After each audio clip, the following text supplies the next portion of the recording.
Preterm babies are susceptible to many diseases like respiratory distress syndrome, intraventricular hemorrhage, and necrotizing enterocolitis. Though these diseases develop later, the management to decrease complications and mortality should start just after birth. So, in this video, I will talk about immediate management of the preterm newborn just after birth, especially respiratory support. The definition of preterm babies is well explained in my previous video, so I skip this for those who already watched my first episode. When babies are born, they should go through smooth transition of gas exchange organ, that is, from placenta to lung. Respiratory support is given to help this big change. Preterm babies are more likely to develop respiratory distress, but term babies are not exceptions as well.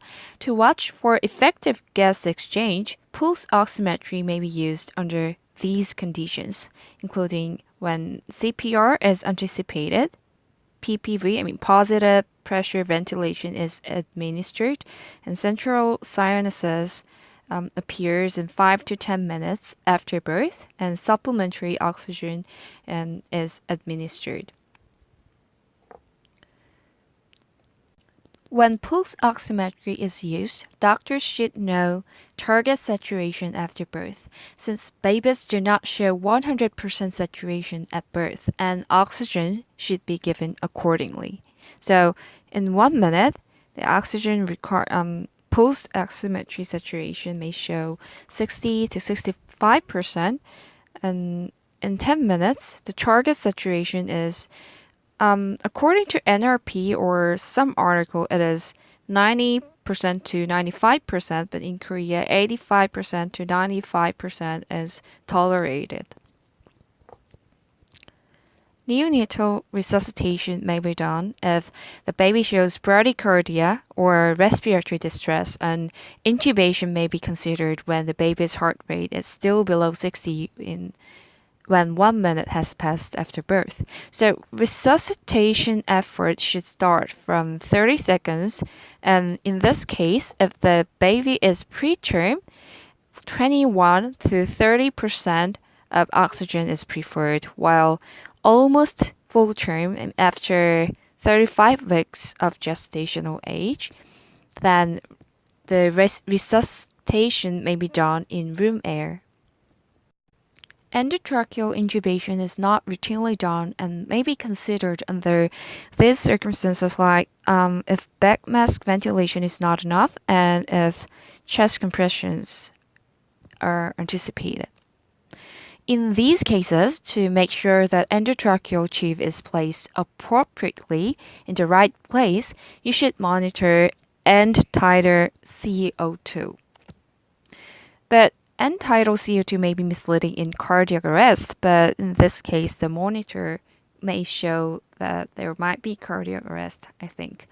Of course, under mechanical ventilation, there is always risk of pneumothorax. So if baby shows the sign of pneumothorax, like sudden deterioration and bradycardia, hypertension, then in that case, catheter, if that is severe, catheter may be inserted into pleural space to evacuate air.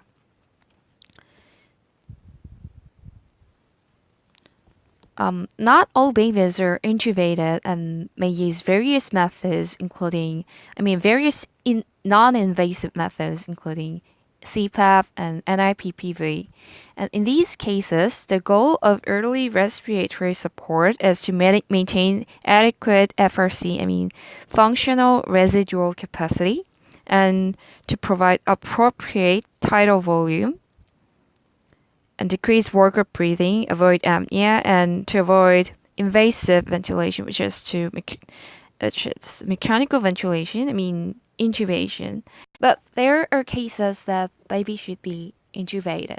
Then the doctor may choose most gentle ventilation strategies. So gentle ventilation strategies are like as follows.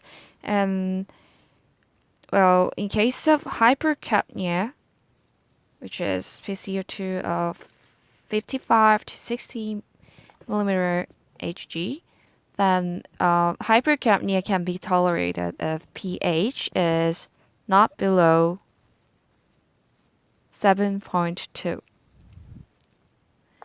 And also you should make that the volume is guaranteed and patient-triggered ventilation is better. And target saturation is 90 to 95%.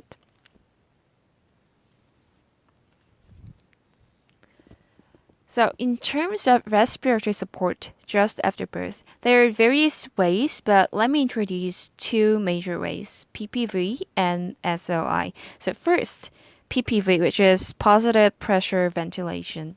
PPV gives just enough pressure that aerates lungs and it increases heart rate and oxygen saturation. Usually the initial setting is like this. And the most important indicator of successful PPV is heart rate, rising heart rate. So if this is of no use, if the heart rate does not rise, then the doctor may check Mr. SOPA, mask adjustment, respiratory head, suction airway, open mouth, pressure increase, and alternative airway. And PPV may be weaned with free flow oxygen or CPAP. Another strategy is sustained lung inflation, SLI. This strategy gives brief peak pressure to the infant airways through nasopharyngeal tube or mask and leads to lung recruitment immediately after birth, along with adequate FRC. The advantage of SLI is that it leads to better alveolar recruitment and an increase in pulmonary blood flow and decrease in pulmonary vascular resistance. SLI is done after nasal suctioning, and the baby is given pressure-controlled inflation for 5 to 15 seconds, and it is followed by NCPAP. If respiratory failure persists, then SLI may be done again. In ventilated babies, oxygen saturation index, or OSI, can be used to assess severity of hypoxic respiratory failure, acute respiratory distress, or acute lung injury. OSI can be calculated like this. And OSI of 6.5 means acute lung injury. Oh, this is black.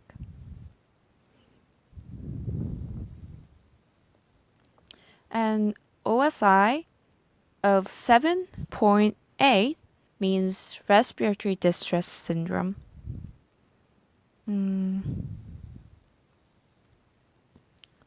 An RDS patient may require continuous respiratory support, and it is said that for RDS patient, NIPPV is superior over CPAP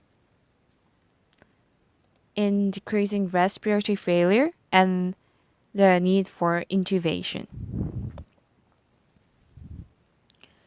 So preterm babies are more likely to develop RDS, as you know, and in order to ease respiratory distress, surfactant is given. Actually, there was debate on when to give surfactants, and now the best method is early rescue.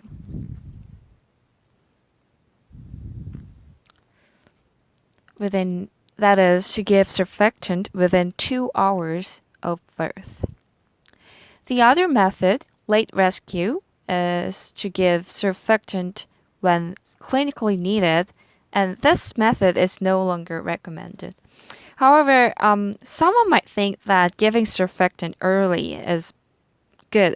As early as possible is good, but giving surfactant too early is not good as well. So administering surfactant within 15 minutes is called prophylactic surfactant, and this is not recommended as well. So the best method is early rescue. And in preterm babies with spontaneous breathing, INSURE, intubation, surfactant administration, and extubation to CPAP is preferred method. If preterm babies are treated with early rescue and INSURE principle, they are found to have lower BPD incidence and less mechanical ventilation, fewer air leak syndrome. And now administering surfactant in less invasive way is under development, and that study is called LISA. There are many more supports that newborns should receive even after birth, especially cardiovascular support. I will talk about cardiovascular support in my next video. And I've been absent for about a month since I was busy, but I will try hard to help those who enjoy studying with me. Thank you for listening.